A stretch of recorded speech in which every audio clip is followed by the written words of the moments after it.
Yo! As always, mabuhay ang bayang Pilipinas.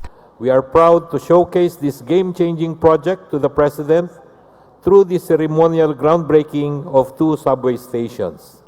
Sa nakaraang administrasyong P. Duterte ay determinadong ibalik at buhayin muli ang railway system ng bansa.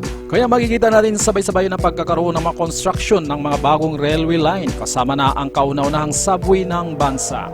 At tiniyak naman ng ipagpatuloy ito ng Administrasyong Marcos. Pero bago magtatapos ang Duterte administration, nagkakaroon muna ito ng awarding para sa construction ng Ortigas at Show Subway Station. Today, we will sign Contract Package 104 with the Tokyo Tubishima Megawide Joint Venture, which covers the 23,000 square meters Ortigas Station, the 17,900 square meters Shaw Station.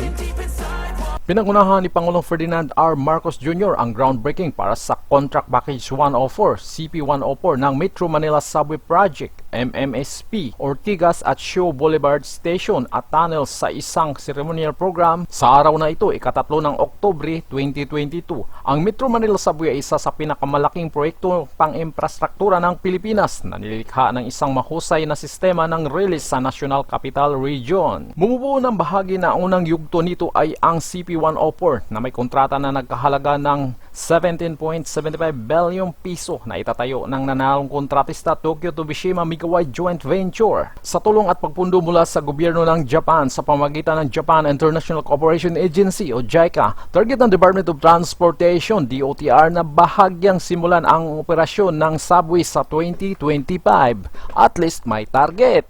We are proud to showcase this game-changing project to the President through the ceremonial groundbreaking of 2 subway stations. The subway will not only provide comfort and convenience but also generate jobs. It will also be safe, affordable, and accessible.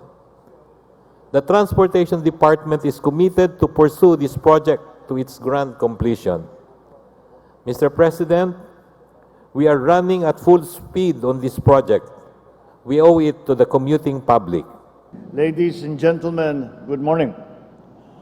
It is despite the fact that it is raining, it is still a very bright day today.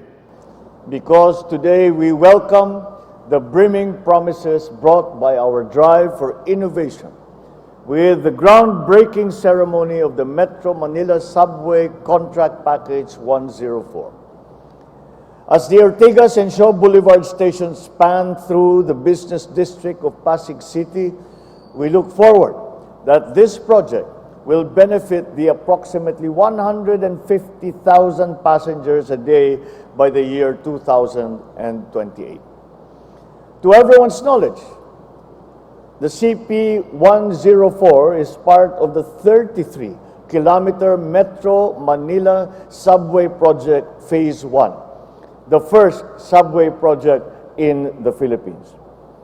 Once operational, the MMSP Phase 1 will reduce travel time between Quezon City and the Manila Airport from 1 hour and 30 minutes to 35 minutes.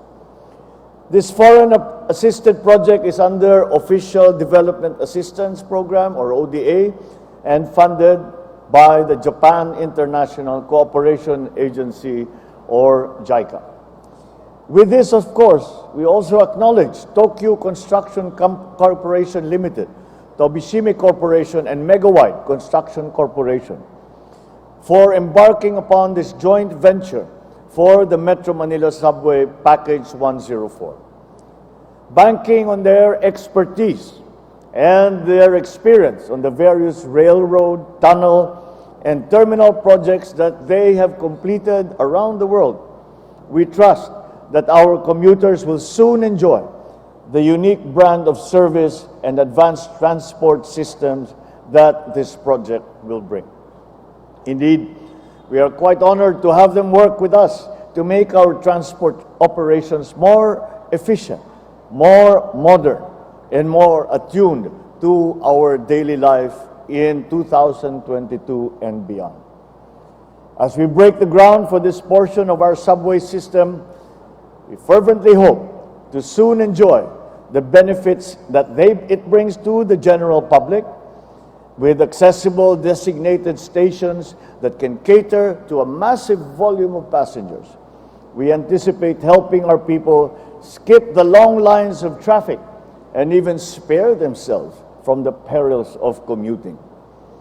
With the improved linkages of key areas and business districts in the metro, as well as the availability of stalls and other stores in the stations and nearby markets, we can see more business opportunities for entrepreneurs and investors and additional economic activity. As our people gain more time by cutting long hours of travel, they can now engage in more worthwhile and productive endeavors, making time for greater self-improvement, or equally important, spending quality time with their families. I thus look forward to the brighter days that this initiative will give us in the future. Although it is a given that the construction of these structures will take time and cause disruption, let us be optimistic and just count these small inconveniences as a small price to pay for the fruitful results that this project will yield. Let the breaking ground of this subway system signal our intention to the world to pursue even grander dreams and more ambitious endeavors that will bring comfort and progress to our people all over the country. Be assured that this administration will take the lead in identifying our infrastructure agenda that we have laid out.